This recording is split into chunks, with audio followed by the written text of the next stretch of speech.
হরে কৃষ্ণ, রাধে রাধে। আজকে আপনাদের সরাসরি তারাপীঠ মহাশ্মশান থেকে আপনাদেরকে এই ভিডিও দেওয়া হচ্ছে। আজকে মৌনী অমাবস্যা।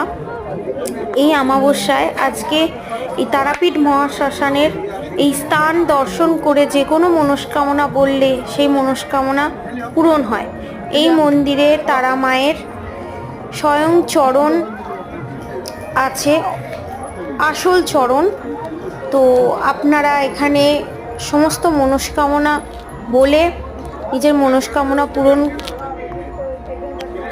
করুন।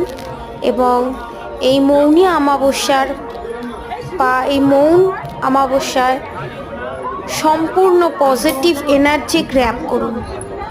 তো সরাসরি তারাপীঠ থেকে, তারাপীঠের মহাশ্মশান থেকে আজকে আপনাদের জন্য এতটুকুনি। রাধে রাধে।